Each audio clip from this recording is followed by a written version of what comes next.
This is the Night Owls Disc Golf Podcast. I'm Shane. I'm JP. And I'm Ben. I mean, welcome. Thanks. Happy to be here. Yeah. Well, tell us about yourself, Ben. Let's hear it. How did this all come about? Throw you in the spot. Long-time listener, multiple-time guest, and then I got a call out of the blue that was like, hey, you are providing a lot of, I guess, value and giving us more random things to talk about in this group text. How would you like to come on and do that regularly? And I was like, yeah, sounds good to me. Wow. And here we are. And then we had a deadline of where we wanted me to be on and to be video the 25th. And I was supposed to be last week, but unforeseen circumstances, and here we are now. So we've hit our deadline. So good work, fellas. We hit the deadline with the video podcast as well, because we just went ahead and did it last week, and I just threw some stuff together. So it worked out pretty well. So with that being said, night_owl_pod, door_disc_golf, doordisc.com is where you can buy all your disc golf needs.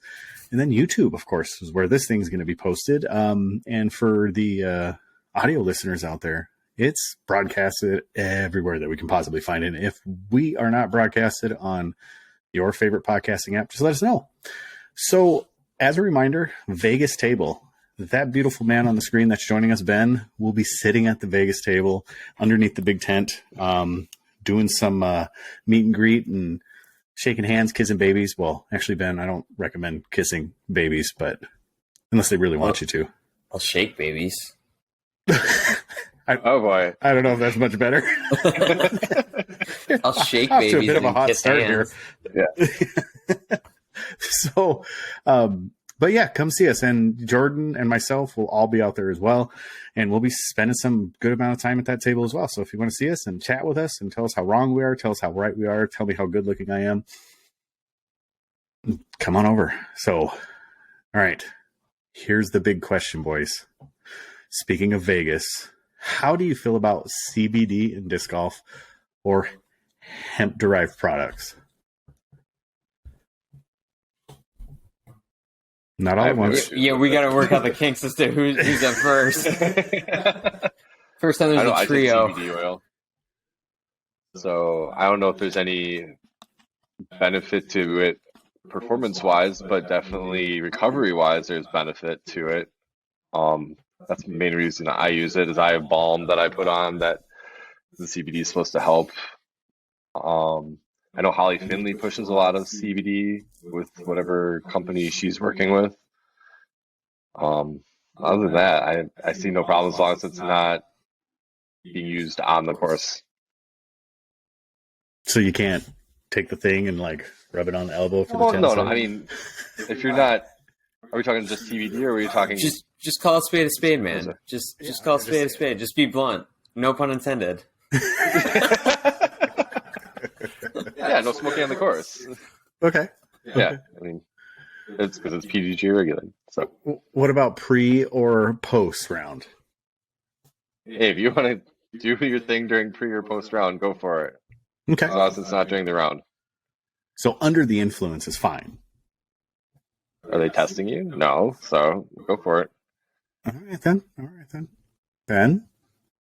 Yeah, I'm not like anti really anything. Like, I mean, CBD and everything has just become so kind of normalized and just kind of part of society. But I think, yeah, like he was talking about, like the bigger question is like, you know, what are you consuming before the round is probably like the biggest question. But I mean, like, I think we've all been to enough tournaments where we've like seen it and know those people who play well. So it is just kind of, it is what it is. But like from the original question with CBD, yeah, I mean, I use CBD oil as well. It's good for a lot of different things. Right. So I bring it up because we see it more and more. As a matter of fact, I took a survey for wholesale accounts through Discraft, and they said for Dynamic Discs. And one of the questions was, would you sell CBD and CBD related products in your store? And that opened up a whole bird's nest for me, that I was like, well, it all depends. If it's an age restricted CBD product, no, because it's a family friendly shop and all that stuff. Or are we talking like that Delta, what's Delta 8 or Delta 9? Delta 9, like that type of stuff? Like, no, because that truly puts you under influence. And I think you have to be 18 to buy that. Is that correct? Like tobacco products, or 21? I believe so, yeah. Okay. So you see it more and more. And Ben, tell us what you just found out about MVP and Maple Hill. Or Oh, should be yeah. Maple Hill, not MVP. Yeah, so I was just searching around today, looking at like the UDIS rankings always come out, they get adjusted right around like the middle of the month of just where things kind of stand. And I was kind of poking around at Maple Hill, just kind of looking at all the different layouts that they have. And I found that there's a new one that is coming this summer that is the solar cannabis layout. And Maple Hill is actually Maple Hill Disc Golf Course presented by Solar Cannabis. Does that send off alarms for either of you? No, because to me, it's a legit business and in a state that is 100% legal in Massachusetts. Mm-hmm. Everybody's got to have a hustle, man. Well, I think that'll limit the hustle, actually. Well, I guess it depends on what type it is, huh? No. All right. Well, that's all I wanted to know. I was just curious. I don't really have any big feelings about it either way, as long as it's done legally. I think the performance aspect of it, for me, if they're partaking prior to rounds, they will be under the influence. It's just like drinking and things like that. There's no rules against that, as long as it's not during competition or on competition grounds. So I guess more power to you. You do what you do. You be you and I'll be me, and it will be what it is. Is that right? So yeah, right. I think I branching out to make CBD oil. I don't know. It was on the survey. Dynamic CBD. Yeah. Talk about be dynamic. Yeah. I was gonna say though, I think it's just interesting though, like those things just kind of eliminate themselves as like the level of the event goes up. Like when you're at a higher level B tier and an A tier, obviously you really don't see that, but like everybody's just like local C tier. Yeah. That's all. Yeah, let's hammer it. Let's do what we want to do. Let's do the, between rounds. Yeah. I get it. And for me, heck, if guys in my division are doing that, it's probably going to give me an edge because I don't do that stuff, and I'll stay at least clear. Well, but it still comes down to my disc golf play, so I may not get an edge, but at least it'll level the playing field a little bit. So thrower, hanger, or flipper, what'd you buy? We'll start with JP because we know we always buy something. I actually did buy something this week. Let's see. I bought a Cosmic Neutron Envy. Okay. That's pretty sweet from Lore Discs. And for the sake of science, I bought 2 Proton Craves just to test them out. Explain the science portion of it. You sure it's not like hype train car number 1? Who? Well, no, because I've already bagged MVP discs, but comparing it to the FD or something just to see how gyro compares to the FD for science. Okay. Well, taking one for the team. I get it. Yeah. All right, Ben. He was just inspired by the Caden episode. That's all. Yeah, true. As far as what I bought, I had a big stack come in as part of some of the Lone Star allotment from this year. So I got a Nimitz, Bayonet, Chupacabra, Guadalupe, Mad Cat, and a Copperhead. So that's all what came in, and then that's in addition to all the Lone Star stuff that I currently had. So a couple more slots to fill out. So I would say right now we're about 86%, but we'll get to 90. There's just like one more thing I got to tweak. So it's a 90% rule then, huh? I thought it was 80 90, for some reason. Yeah, 90%. I was talking to JP when I was playing around the Wild Honey is like the one that I'm just like holding on to so firm right now that I don't know. It's a great disc. Mm-hmm. All right. So I honestly didn't have anything. I bought new work boots. I don't know if that's really disc golf related, but I'm sure I'll play disc golf in them. So, but no, it works enough. Yeah, didn't buy any plastic. Well, I did buy a lot of plastic, but it wasn't for me. I'm sure I'll grab some of the stuff, but we'll get to that at the end when we do shop updates. So, all right. Well, here's a preview for the show. We're going to talk about Discmania's memorials. They're really sad. We'll talk about wholesale versus factory store. We're going to talk about the DGPT events in Europe and how the Paul McBeth effect just draws everybody in that way. Shelly Sharp Memorial we'll go over, and then we'll talk about some updates in contracts, and then we'll have a random question. And Ben is surprising us with a random question today, so I have no clue what it is. So we'll get to see what type of humor Ben has, if any. We'll find out. And then we'll get into the shop updates. So with that being said, let's get right into the sad news about the Discmania memorials. It is very sad to hear that both Simon and Nate Perkins. Both Simon and Nate Perkins have expired. If you have seen their Instagram, it's they have like a start date and an end date, like an expiration date, or like you would do for Memorial, where it's like RIP this guy from 2000. When did he start? 2017 to 2023, whatever it was. It's really sad, and I don't understand the logic behind it, because it truly looks like it has like one of those posed pictures where they're like all smiling, and it really looks like they're putting a memorial out there for the deceased. It's the black and white photo. Yeah, and they did it with both of them. Mm-hmm. They could have just easily put "Thank you for Simon 10 years" or Nate Perkins 7 years. They don't have to put that date there. Right. You know, it's just kind of an odd way of putting it out there. It's strange, and maybe Ben, you can, or maybe not, like just post one of them just as an example of what it looks like. But it truly looks like a sad memorial. It's just they're sad. They're leaving the family. You know, I don't know. They're leaving the Discmania family. That's what I think. Yeah, is it like, or maybe not, or are they just making the statement that you're dead to me? Is that what Discmania is doing? You're dead to us. So here's your memorial. So I think there's better ways they could do it, but entertaining nonetheless. So let's move on from that one. All right, wholesale versus factory store. So JP, what we're going to talk about here is whether the wholesale is more important than the factory store at a given manufacturer.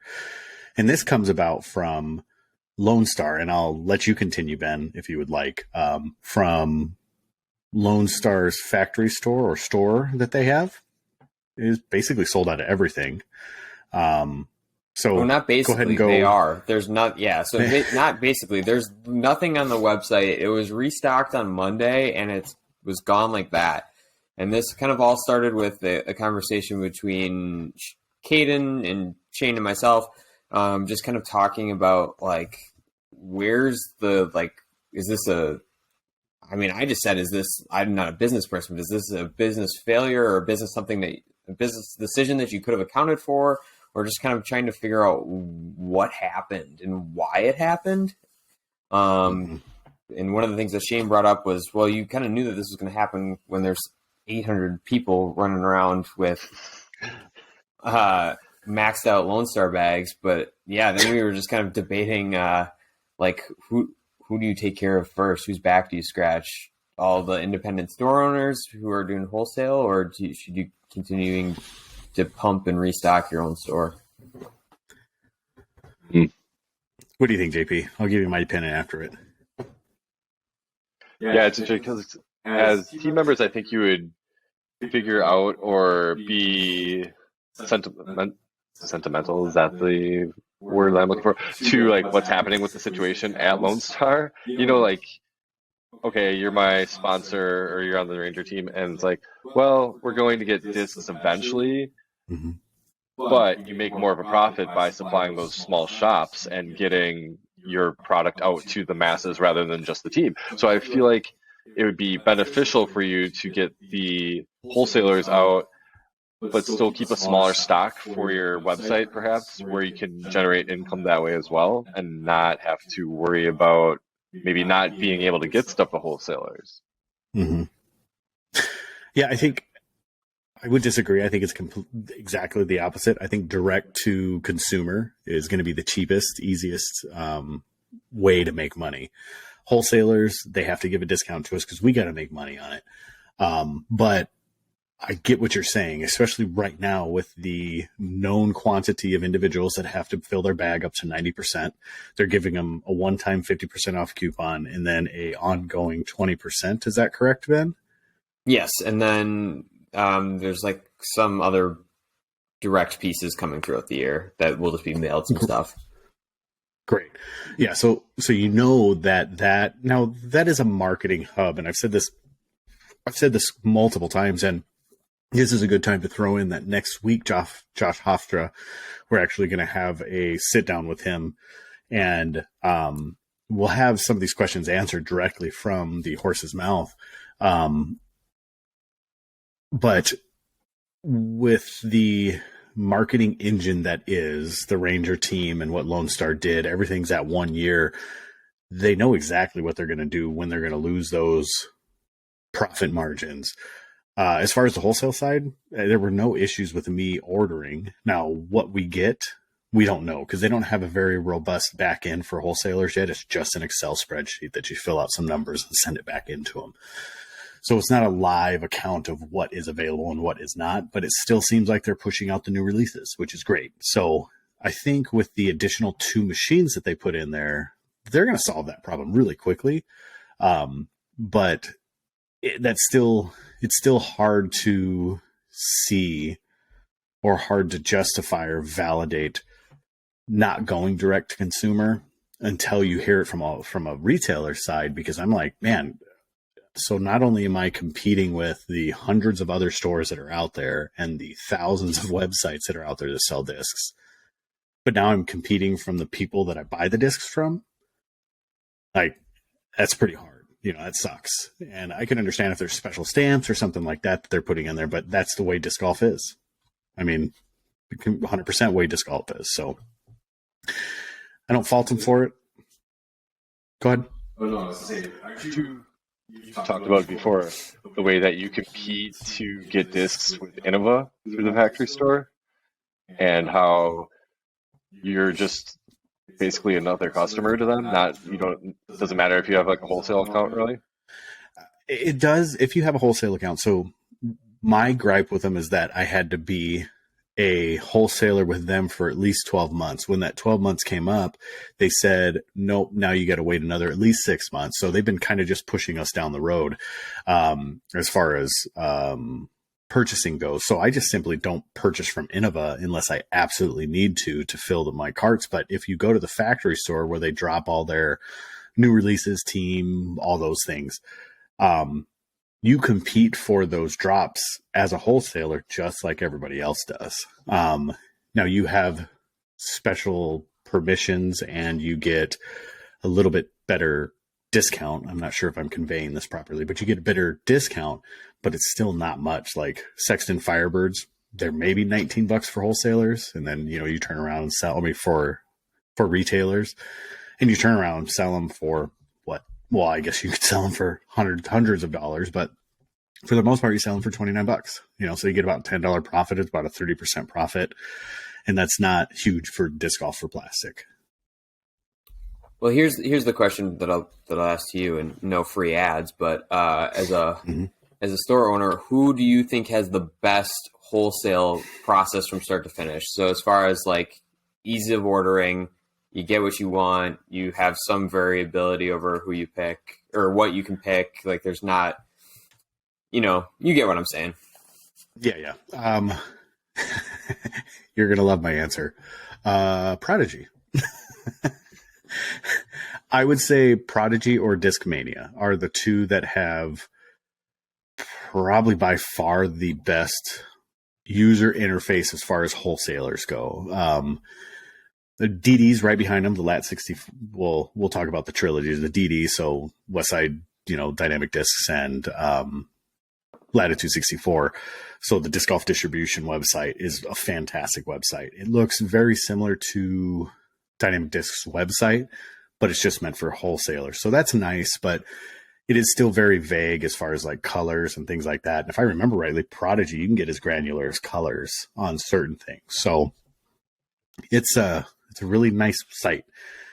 And they just did an update on it, and I haven't ordered since the new update. From what I understand, it made it even easier. So I'd say Prodigy is the easiest one to deal with. They get this crap. You have no idea what you're going to get in the box. It's a mystery. Every month it's a mystery, or every 3 weeks it's a mystery. And there is something with Discraft, like every month you can go ahead and order off of their normal order sheet, but it's still an Excel, fill it out, send it in. And I think that's pretty common for most wholesalers at this point. I think slowly but surely they're breaking into these new databases, but for the most part, it's fill out an Excel sheet and send it in. And that's Disc Unlimited, which is where we get Casaplast from. I mean, every manufacturer we've ordered from. Some of the small ones like Gateway and Birdie and I'm trying to think Mint, they're all great. Their user interface, you actually go on, pick what you want, and they'll send it to you. Infinite has a very, very good back end as well, but I'd say Prodigy tops them. And who would have thought after all the slander over weeks and weeks and weeks? I agree. I mean, it's like, I don't want to say it. I'm not going to say it. Just doesn't matter how easy you make it if the product is not desirable. All right. So I guess wholesale factory store, I guess that's going to be a conundrum that'll be there forever. And honestly, I don't see wholesalers or manufacturers letting go of that grip of a direct to consumer. I just don't see it. So it would make our lives a little easier as far as retailers go. But so, all right. You want to talk about this McBeth effect and the DGPT of the 7 events that are over in Europe? Who? McBeth? Who's that guy? All right. I'll let someone else lead this one off. This is you, JP. You're the you're the guy for this one. Yeah, I mean, it's kind of well. It's funny how up till this point we knew McBeth was going to be going to Europe for an extended period of time. He's going to be missing Portland Open, which is an Elite Plus. Mm-hmm. He's going to be missing a number of other elite events, and then the DGPT just announced that these European stops are going to be considered like Silver Series events, where they're going to be getting points towards the DGPT, the tour. Mm-hmm. And so everybody's kind of like, well, did Paul McBeth know about this, or was there some kind of leak where maybe, I don't know, conspiracy theories are out there that where they're in cahoots like working with this, where McBeth, maybe saw an easier way to get points compared to competing with other people on tour. But it sounds like a lot of the pros didn't know that this decision was going to be made, that the points were going to be available in Europe. Keep in mind, though, only 3 or 2 silver events can be used towards 3.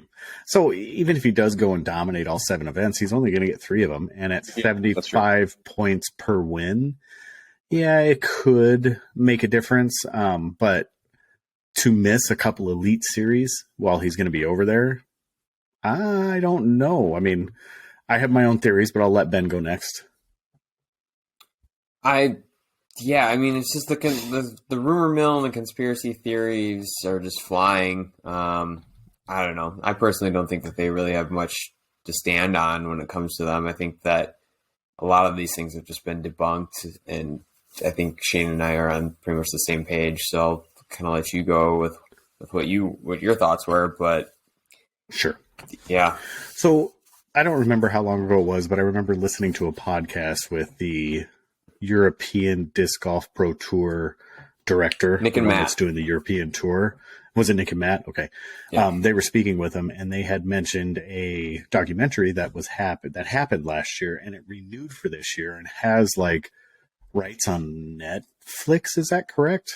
Discovery Plus. Discovery Plus. Okay. So it has it on Discovery Plus, and they're actually televising it. And they talked about the events that they're doing it for, and it just happens to be those ones. So when I saw Paul's come out, I think I mentioned it on the podcast, but I think he's going over there to be involved in that, because he is the guy of disc golf. So him going over to Europe while this is being recorded and filmed, I mean, it's only going to spread his word. Another thing that I think about is Discraft has almost zero presence in Europe. And what a better way to send the best player in the world and your icon over there to represent Discraft and potentially start something up there.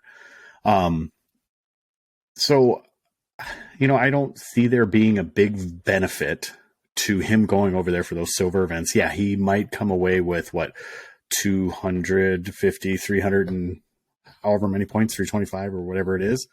What is that? 75 was one, whatever that is. He's going to come away with equivalent of 2 wins for missing so many events. I mean, how many events is he going to be missing while he's out there? Like, I think 4 events where he could accrue 45 points instead of the 225. 400 points instead of the 225 maximum that he's going to be while he's over there. So, for it being a good move, I don't see the big benefit. I think it's probably going to be more of a deficit as far as the points go. And then is there truly an issue when we talk about those points? I don't think there's an issue. Even let's say Ricky goes over there, whatever, there's still 4 months until they go over there for that swing. So for players or anybody else to complain that it's not fair that Paul's going over there, like, stop your griping. I mean, you got 4.5 months to plan that. Like, how much more time do you need, honestly? So that's kind of my also just a huge undertaking as well. Like, people are knocking Paul for actually putting in the work and having the team to be able to plan this tour with him, because we're talking about work visas potentially, depending on the country, because Paul's going to cash. Let's be real, he's going to cash at these tournaments. So there's legal things as far as him getting paid. There's making sure he's clearing customs and taking care of all this stuff. And I know a lot of these where he's going is all the EU, so it's still it's probably a pretty an easier process, but. Right. He still put it. His team still put in the time to be able to make it happen. So that's I don't see there. I agree. I mean, I just don't see there being an issue. I think people just don't have enough to talk about right now. It's just so they're using this.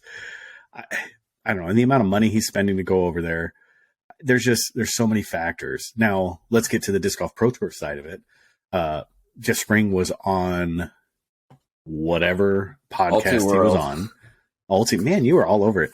So he was on Ultiworld, and on Ultiworld, this has been in the works since 2019. So 2020, they got shut down. 21, they didn't run the tour. 22, they did what they could with the resources they had. And 23, they were able to establish a good working repertoire with a local recording company out there, a Jomez of sorts of Europe, and now they're able to do it. I mean, with that information in mind, I don't think there's any reason for anybody to give 2 hoots about it. Huh? Hoots? See what I did there with the owl? Yeah. Okay. I was just making sure. No, I don't know. You guys got anything else to say about it? Well, it would be interesting to see what kind of purses he pulls, what kind of, compared to the DGPT here. I don't know what kind of sponsors they have on the European tour. Maybe they're bigger sponsors than what the DGPT tour is pulling here. It's also, it's incredibly expensive to go there, so it might not even out or outweigh what he's paying to be there. But maybe if the purses are good, we'll see more people going over there for a little bit longer stay. I know Thomas Gilbert last year was there for a number of Mm-hmm. weeks. I think Barsby was at Sula last year. Mr. So I don't know. McMahon stays over there for for many years. I mean, he stays over there. So it'll be interesting to see after this year how Hall being there affects others and their decisions to go travel over. If they'll just decide to stay here and compete. Yeah. I think there's two things that I want to talk about that's left. One is Leaky Leaker. I'll let Ben talk about that one. And then, but the other thing is also Paul is a individual that doesn't really speak a lot about what changes he wants to make, right? So he believes that the disc golf should be pushed over to Europe and these other countries. And what he does is he goes and makes it happen. So he just takes that leap and says, if I want this to happen, I'm going to go out and make it happen. So I respect that. I respect the fact that he can, I guess, put up rather and shut up, if that makes any sense. So he's not just going to sit there and talk about something and say how it needs to be done. Because all three of us, how many times have you heard it needs to be here, it needs to be there, and the uproar that the Canada applied or Canada put in an application for the Worlds, and it wasn't in Canada, but oh my goodness, I can't believe this isn't going to happen. That's so horrible. And all there is just a bunch of words being thrown around, a bunch of verbal vomit. But Paul just says, look, I'm just going to go do it. I'm going to make it happen. So kudos to him on that. That happens on a local level here as well.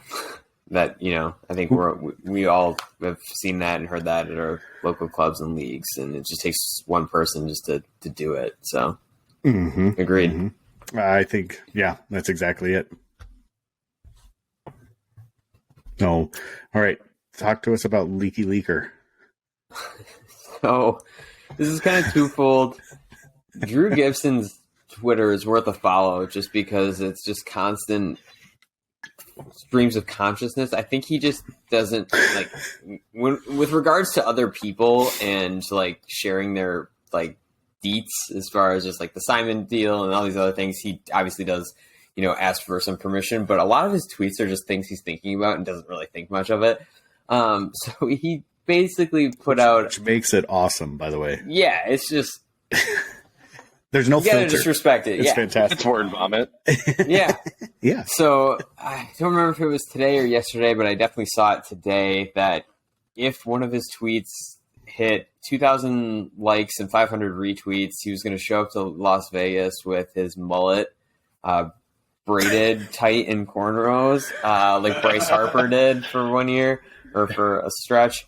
So he's reached the last update before we started recording was he had crossed the retweet mark, but now he's about 300 likes short. So Brody was pumping that, and all of Brody's followers they'll just smash a like button for fun. So I think we'll be seeing him out there rocking that, Shane. I hope so. But the other thing, and I will insert it here when I edit the video tomorrow, is he's got his own merch thing now. I mean, he's already had merch, but he's now got a Leaky Leaker sweatshirt because Simon called him a Leaky Leaker when he was on with Nick and Matt. And yeah, so he's just so perfect right now because it's just a stream of consciousness. He obviously just has the ability, like the capital and everything else, to just be like, yeah, why not? Let's do that. And then he's just like, there's just no thought. Like, there's no hesitation to it, which is my favorite part. He's just like, yeah, that sounds good to me. The Leaky Leaker. It seems like Simon was really, really frustrated, and that's what he could get out. Oh, he's just a leaky leaker. It's so innocent. It's strange.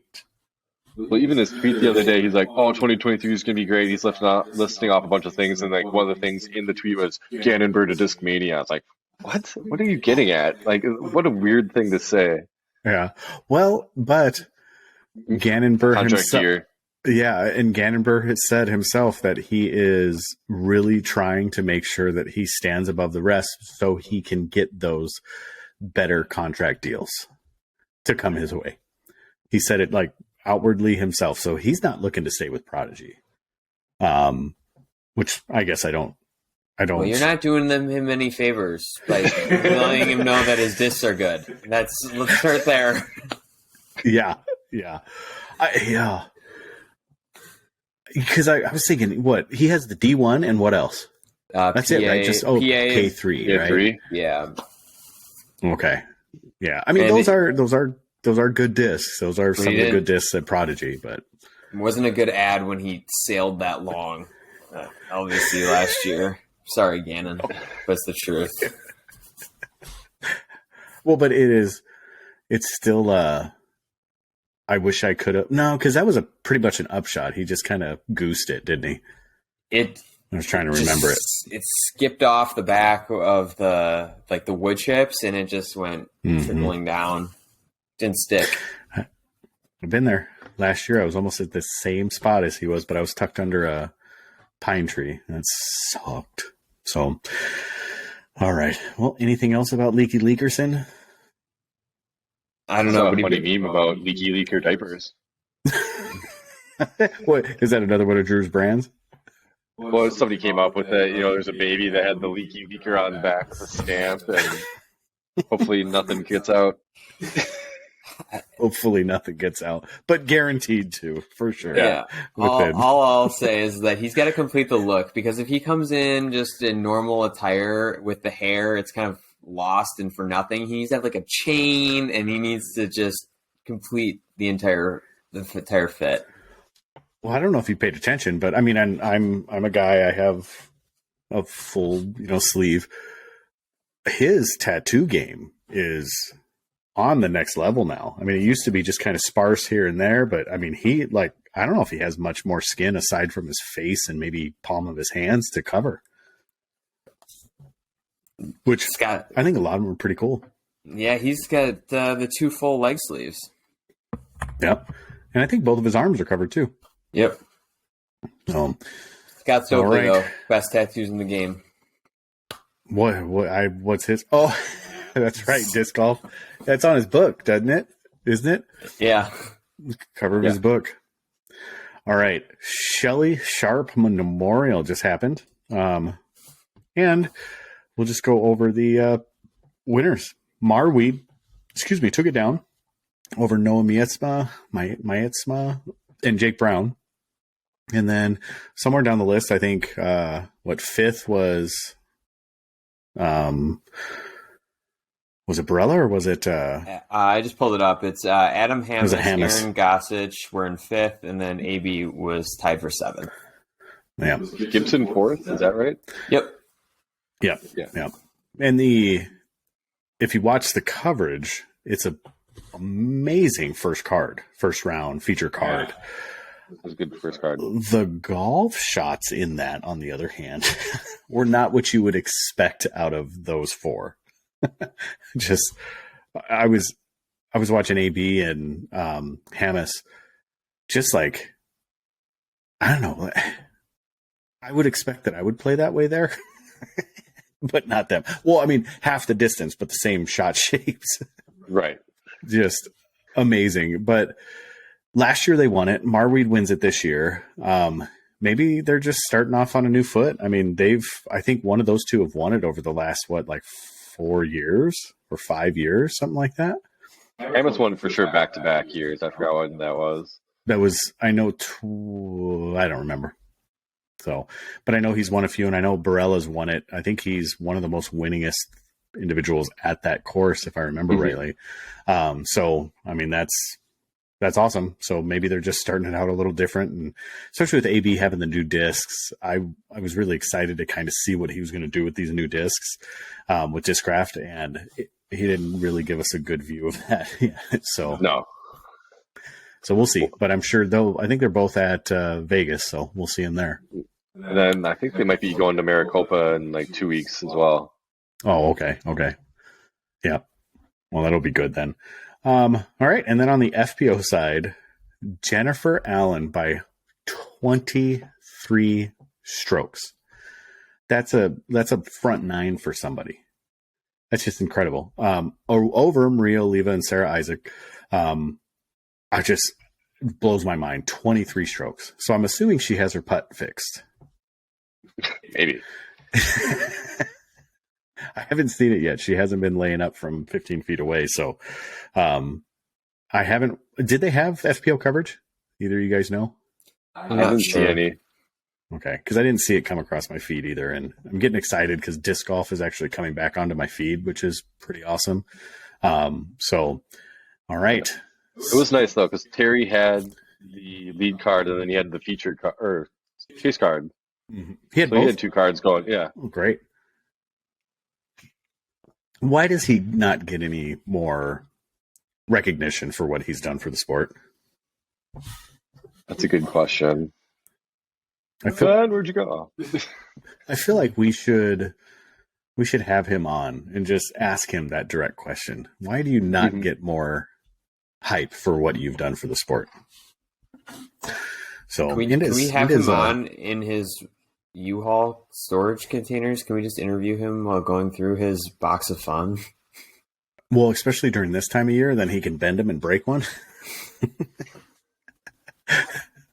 All right. Here is what we know of as far as manufacturer changes. So Cole Redolin leaves Infinite, if I remember rightly, and then signs with DGA. And then KJ Nybo leaves Innova for Discraft. Not great, huge, news. I think Cole Redolin is a good sign for DGA because he's a young, kind of up-and-comer powerhouse. So I think he can do some good for DGA. KJ Nybo going to Discraft. Big whoop going to Discraft. The thing that I want to talk about is Innova loses another mainstay in their stable. Ben, we haven't heard your opinion on the mass exodus of Innova over the last many years. What do you think? Sorry.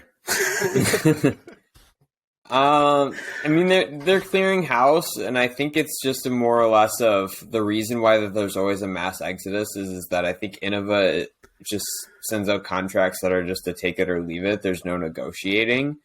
There might be a little, unless you're maybe one of the 3 or 4 at the top, you might have a little wiggle room in terms of, if I was guessing, maybe some wiggle room in terms of compensation externally with not externally, but with signature discs, other incentives, but not in your base. And then a lot of these people are leaving because they don't even have those pieces to the puzzle. So it's just with KJ Nybo, I think he's just another one of the pieces of the puzzle where he's not really pumping a signature disc anywhere. So there's no incentives for him to move any plastic. So Innova has just taken this approach of you take it or leave it. And if somebody comes in with, well, we have this, that's essentially that might be the same, but then we also have these other pieces. Well, then it's a no-brainer to just leave. So I think that's kind of the cause of the the exodus. But until Innova has a reason to not do that, I don't see them stopping. Nor do I guess really blame them because they just have so much money coming in from other revenue streams and sources. Well, I guess that's the question I have is if Innova is the Coke of disc golf, why are they not putting money into their players? Why are they not taking care of their players? Why are they not retaining their players? Outside of maybe Barsby, Sexton, and Coling, I don't think any of them are stable. Yeah. Calvin. I don't even think he's stable. I think once his contract's up, I think he'll jump ship. Yeah, I would say Calvin's probably the next millionaire. I would say so. I think he's getting. It goes back to what you guys had talked about a couple of weeks ago. Potentially. Yes. I put Eagle there too. Yeah. Yeah, I would say so. But I was going to say with with Calvin, he's what you guys had talked about a couple weeks ago of that, like, it's the grow your brand at this spot, build it up, and then get the bag somewhere else. Mm-hmm. You know, Gannon's still in that flux state, being 17, 18 years old, that even if he signs an extension, it's still only going to feel like a minute, just because if he signs a 5-year deal with Prodigy, he will be 23 when that deal's done, and it'll still feel like nothing. But yeah, but in terms of length, when you look at what manufacturers are paying money for at the present moment, it's your presence, your social media, and your marketing. And you compare Calvin to Burr. Burr is a 1050 rated marketing, I disagree. Social media guy. I disagree. Compared to Heimberg? Disagree. Okay, explain it to me. So yes, in the sense that, you know, Gannon is doing the vlogs and he's got his crew that he's on tour with. So yes, he is pumping it in that regard. Mm-hmm. But he's doing that himself. Calvin doesn't have to, because he appears on every single GK Pro Skins match, and he's on every single one because he's the best personality on that. He's in Jomez videos. He's in the putting show. He does everything else. That his name is out there alone just because he does these shows, and his personality really comes out in those regards. So he's not a social media vlogger guy, but he's still a great marketing presence, because people like the guys on tour and the people doing these post-produced videos that aren't tournaments rounds are putting him in there, because he's electric at talking junk to every single person in the skins match. I just saw it pop up again on my Instagram feed today of when he put the timer on his phone on Nico in the skins match, and he put it on his phone and the 30 seconds went off. So, like, I think there is something to be said about Calvin not in the traditional marketing and media sense, but he's still there and he's still a presence because he's in everybody's videos. I might have to change my opinion, but not in the sense the literal sense of talking about quantity over quality, because I think Calvin is much more meme worthy and viral worthy than Burr is. Burr doesn't make those moments like Calvin does. So I agree with you on that regard. So I think maybe Calvin's reach matches Burr's simply because of the virility of it, of his presence in disc golf. And I agree with you. As soon as you said the stopwatch, I was like, absolutely 100%, because just his whole demeanor while he was standing there was perfect. He didn't have to say a word. All he had to do was just put it there and show it to him, and his body language said everything. And I thought it was hilarious. So what do you think, JP? No, go ahead. I was just going to say, the other thing that I think about is just, my last point with this is that all the vlog videos that the Robinsons and Gannon do, they're great, but they're pretty much all the same.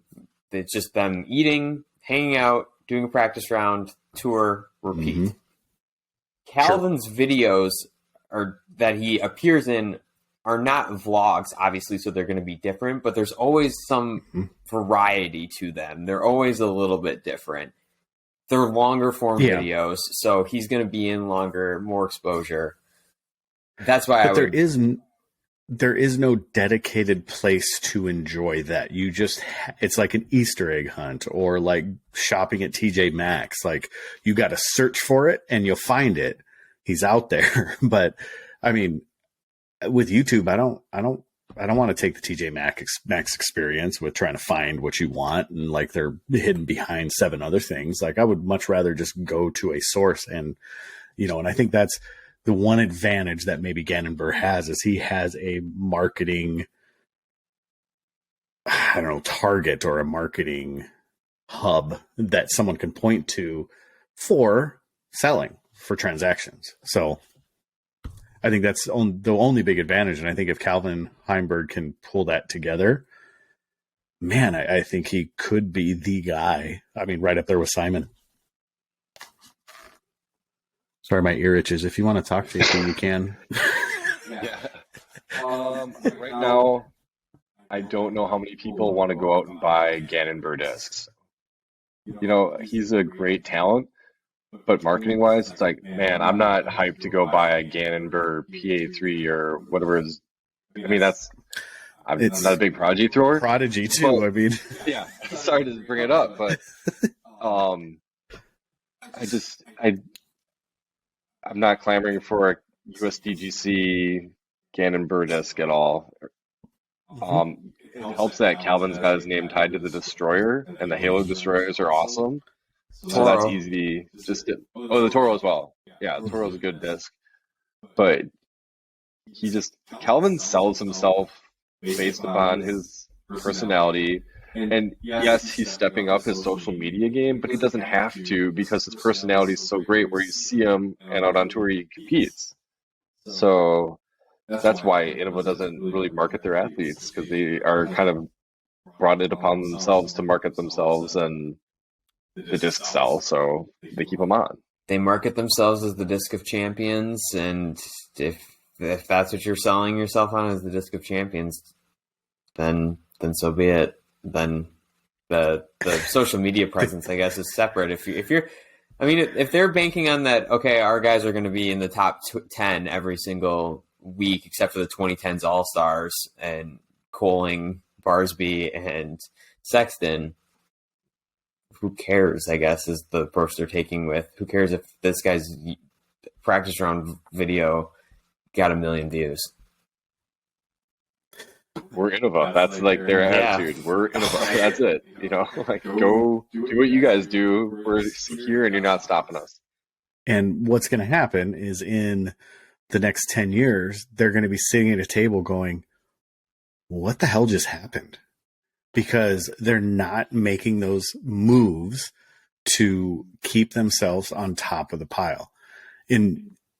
From my perspective, they're those old guys sitting at the gas station saying, well, back when I was playing, and that's what's happening right now. They're not taking their time to understand the changes in what the market is. And they're simply just ignoring it because they can at the present moment. But I think that's changing. I think tides are changing in that regard. JP, is Innova MLS? Is it where everybody goes to retire?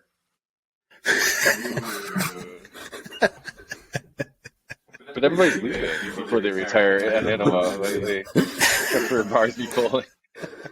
Yeah, that's because they're going out for one last. They're going out for one last ride in League Two in the English pyramid. At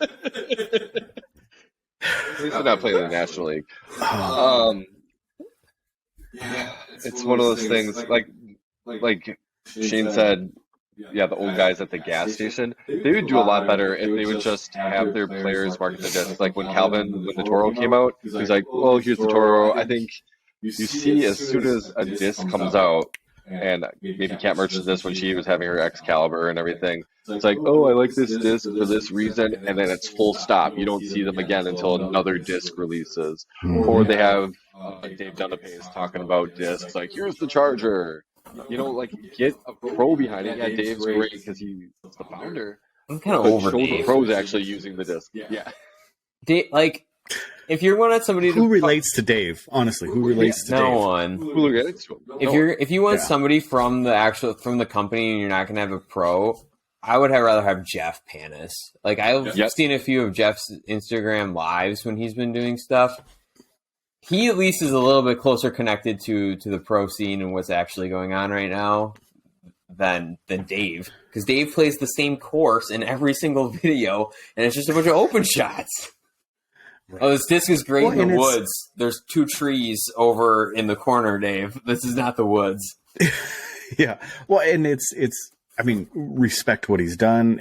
Like, none of that's lost on us. Hopefully, what he's done for the sport. But I mean, we can respect a lot of inventors and what they've done, but that doesn't mean we can relate with them. And I think that's where Dave is at this point. I mean, I think Dave was a cool cat back in the day when they were doing the multi-disc world championship or whatever it was, where they were using ulti frisbees and things like that. But I think at the present moment, I mean, he's a great designer. He's a visionary. He just tries stuff. He's able to do that. But when he talks, I don't listen.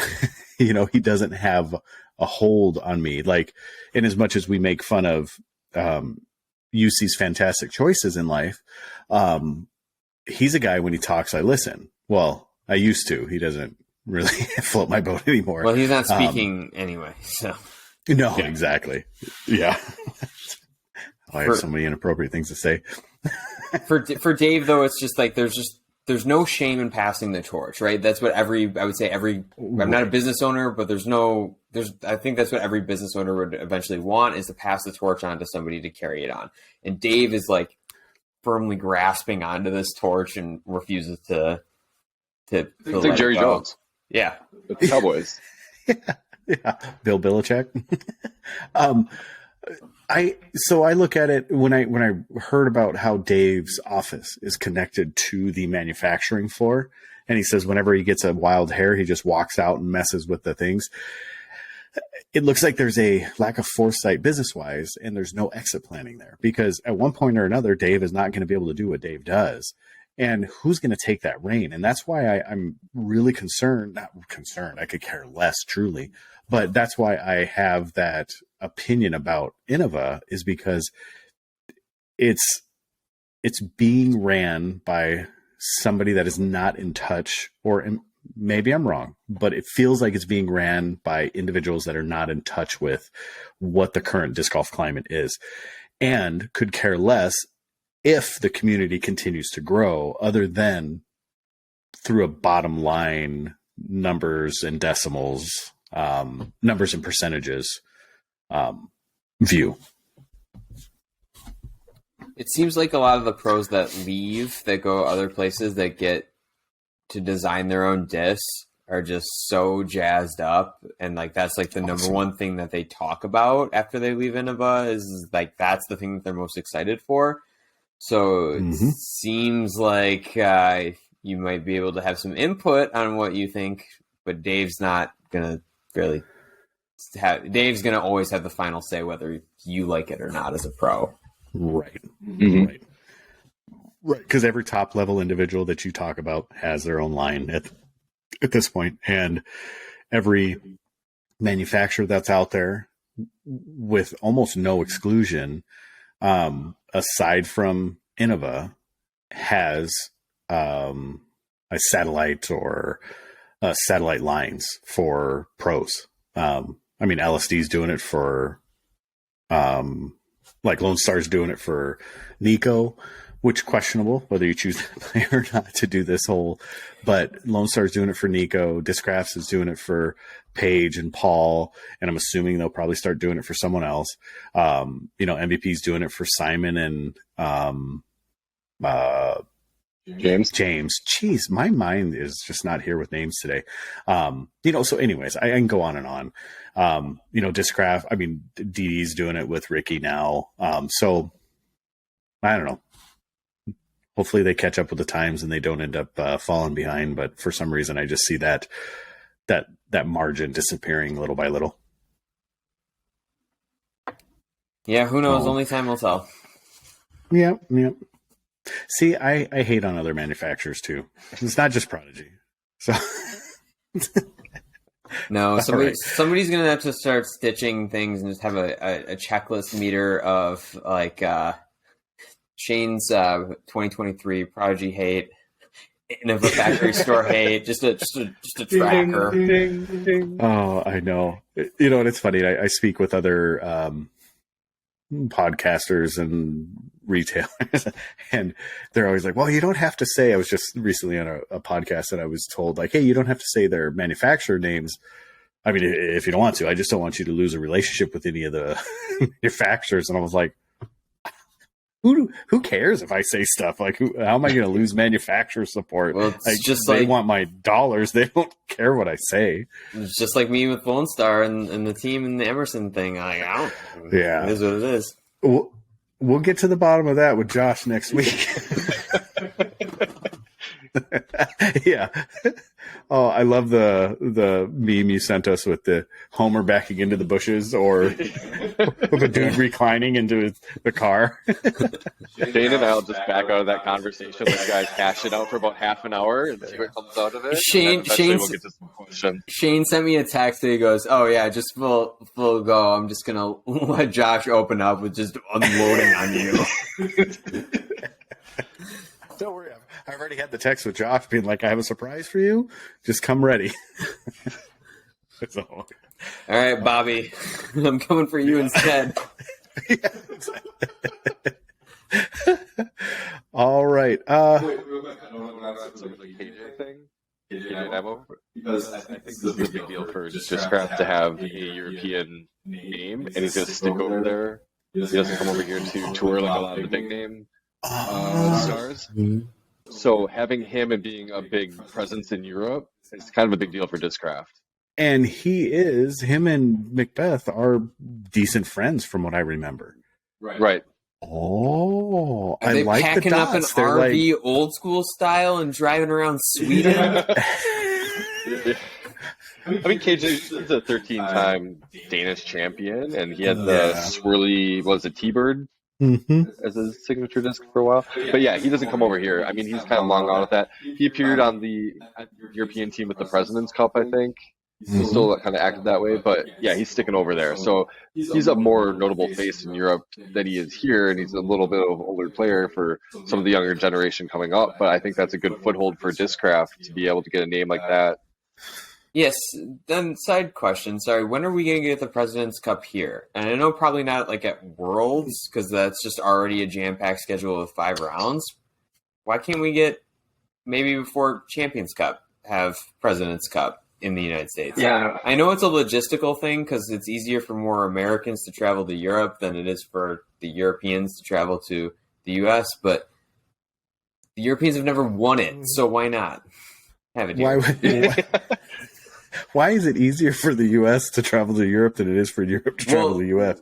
Recently, fly both ways. Recently, because of COVID and restrictions and coming in from the Schengen region, and then in the past, it's just because I would say also I don't understand. The Schengen region. Schengen? It's a region of countries in Northern Europe as part of the European Union.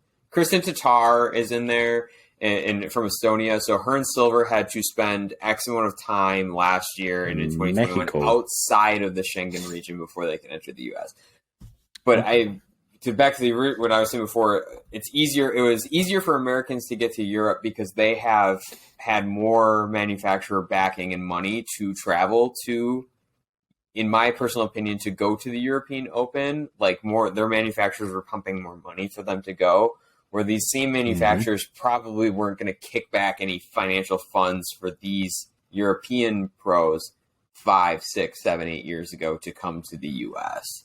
Like that was more of a, hey, you're on your own, friend. But now that might change.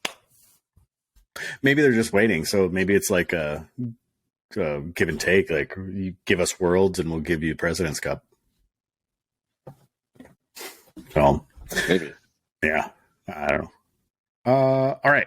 So before we get started, I have a very important question. Before you get to your random question, Ben, when are we going to stream this live? Once we have 1,000 YouTube subscribers. Those are the you rules. Can stream live before that. We just can't. You can't stream mobile. Yeah.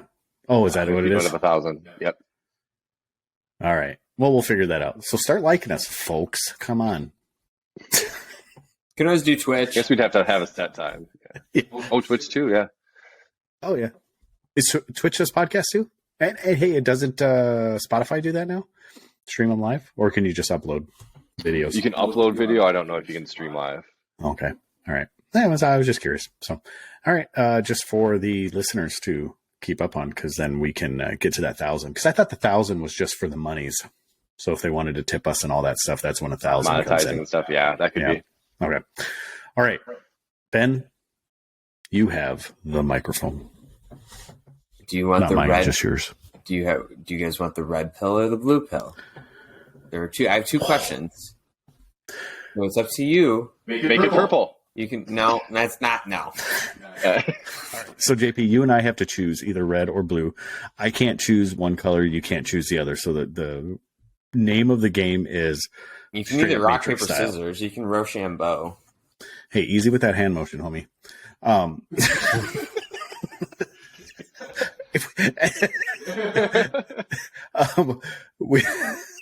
So red pill or blue pill, straight up Matrix style. For those of you who don't know, for the younger folks, go look at Matrix. Morpheus gives Neo a choice, red or blue.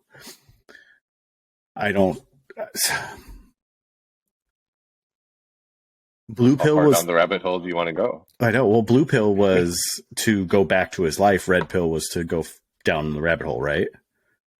I think so. Okay. Yeah. Well, then I want to go down the rabbit hole. What do you think? So you're choosing red. I don't know. JP, are we choosing red? Red. Red. Okay. So this is a two-parter. So the first part of the question is, if you were arrested and with no explanation to your family, like they have no idea, they just get the call that you've been arrested. The first part of the question is, what would your friends and family assume you had been arrested for?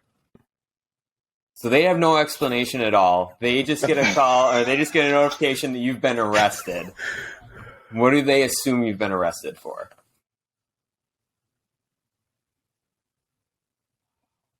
This is hard. I don't like. Okay, that whole we'll give you time to process that. The second part of the question is, we obviously know that the first person you're calling is like obviously your wives. You're calling somebody. That's not what I care about. That's not the first person I'm calling. I'm not calling my wife. Okay, well that is that is my question. My question is, who are you not calling because you know for a fact they're not picking up the phone? We all have that Just so you one. know.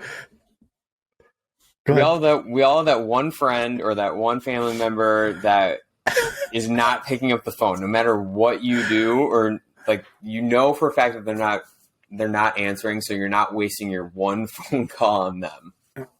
Mm-hmm. So who is that? So we got to name that person as well. Yes. Okay. What did I do? I'll go first. I'll just tell you what. Yeah, let's hear it. Go for it. Oh, my friends and family would 100% assume that I was arrested for unintentional tax fraud. Okay.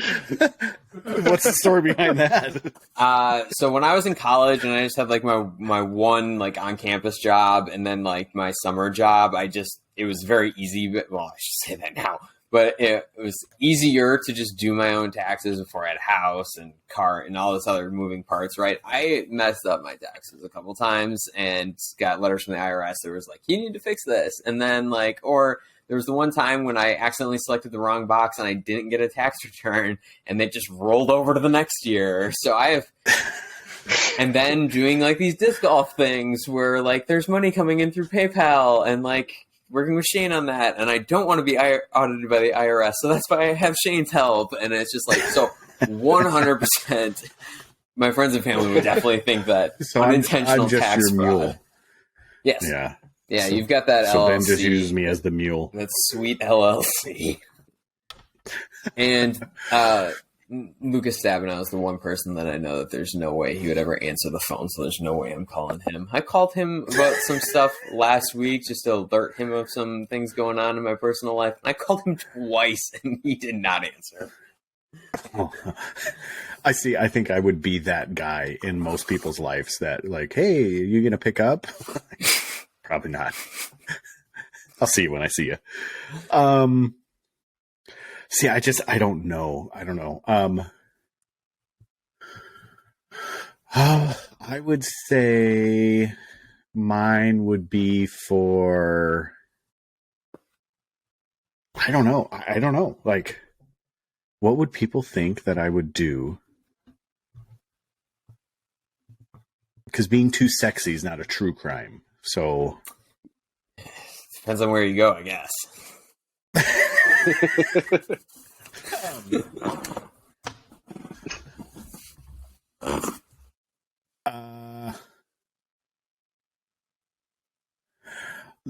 I think it would have to do with something with money as well.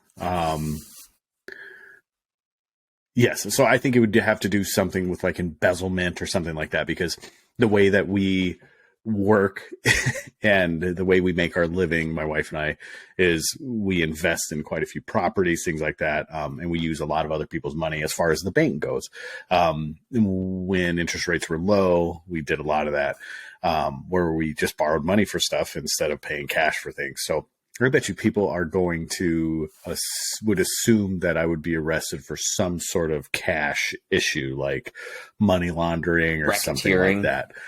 Right, exactly. Something, yeah, or gambling debts or some stupid thing like that, where we're being, I don't know, I can't, because I don't know, we don't partake in any of that. This is a good time to preface that no one. I don't like.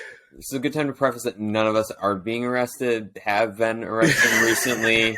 This is just a very hypothetical. I have been arrested, but that's why I said recently. Yeah. So the one person that I would call that would not pick up is, who do I call that never picks up? Yeah. Oh, yeah. So you're not calling this person because, like I said, yeah, I'm not calling this person.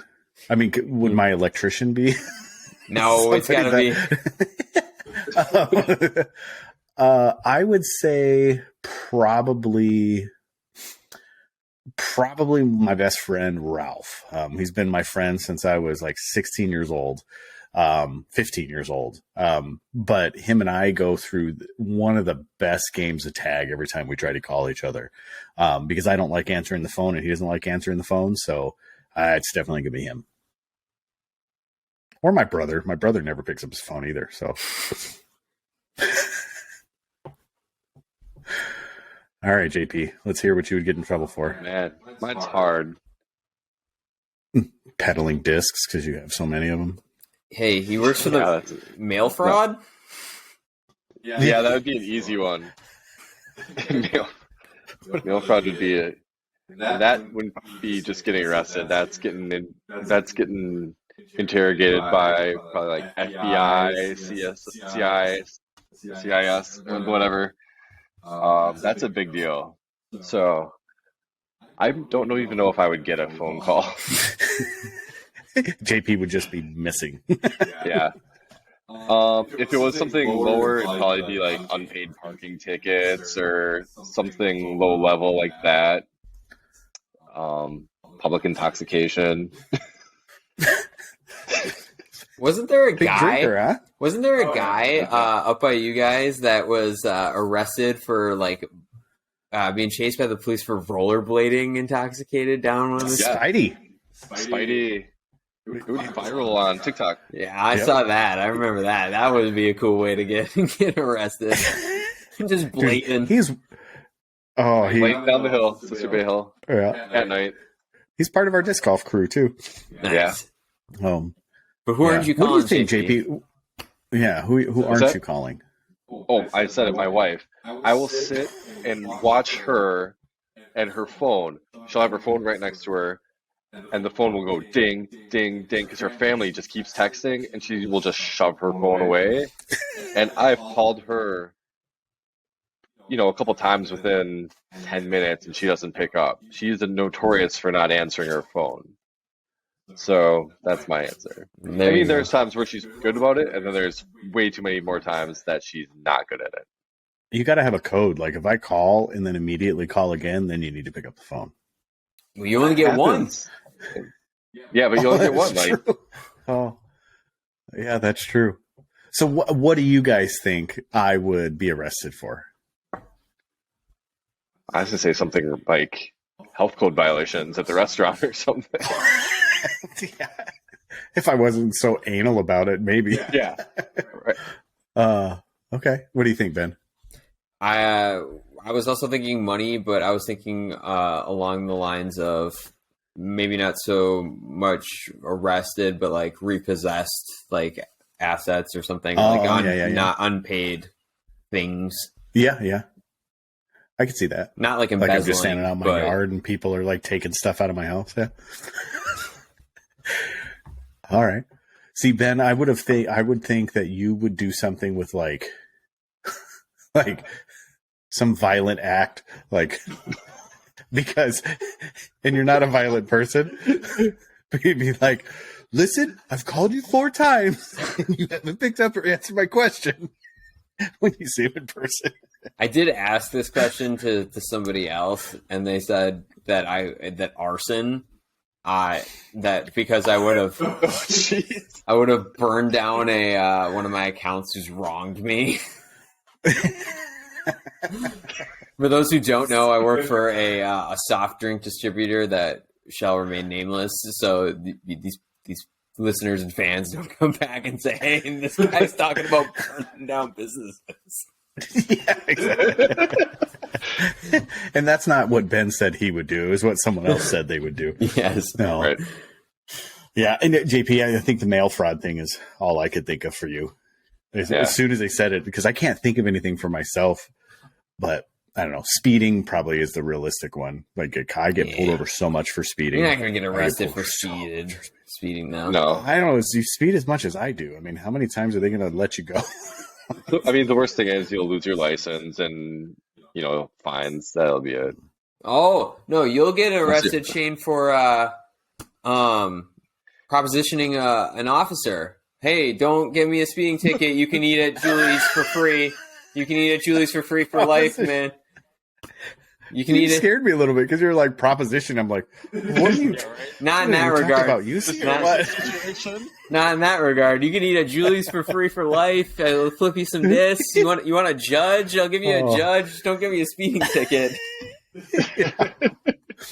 You know what's funny? I think the reason I get so many warnings is because as soon as they pulled me over, they walk up to the window. Like, you know why I pulled you over? Yeah, I was speeding. I'm sorry. Like, I apologize. And I just hand them my license and they asked for the registration and insurance. I gave it to them, but I'm just like, sorry. Like, I was speeding. Yeah, you cut them off guard and they're like, oh, I respect that. Although the last time I got pulled over, and I haven't got pulled over since, which is nice, but the last time I got pulled over, he said, this is the 4th time you have been given a warning. If I pull you over again, or any of us pull you over again, you are getting a ticket. I said, sounds good. I get it. Is there only one cop in Fish Creek?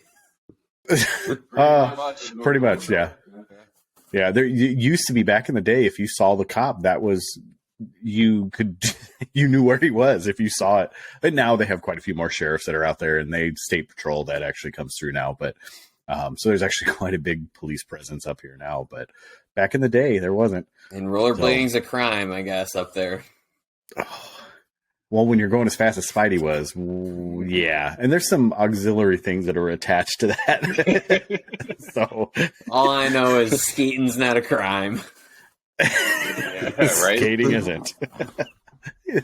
So, all right. Well, shop updates. So we got a huge, how does Trump say? Huge. We have a huge LSD order coming in. So you want to start that over? Yeah. First of all, you want to try again? That's some under the table type of stuff. Okay, so the reason now I would we go know. to jail. Now we know. Yeah. So we do have a huge Lone Star disc order coming in. So it will be coming in, who knows, within the next couple weeks or so, I would assume. McBeth's, the Lozatos, and the Graces, all on their way. So those will be going up in the shop, and I am still populating stuff from that disc haul we got, the largest mystery box of the season. So those will be going up soon. So keep an eye on doordisc.com. And I think outside of that, make sure you go on. Yeah. Make sure you go on Disc Golf Scene this coming Wednesday, correct? It opens up? Yes, Wednesday, discgolfscene.com/gbclash or gbclash.weebly.com has all the links on there, 8 a.m. And there's a division for everyone. There you go. And it is the first B tier or first sanctioned event that has been ran in Green Bay, 2-day sanction or 2-course sanction event that has been ran in Green Bay ever. It's the third event ever, sanctioned ever event in Green Bay. We've done all of them.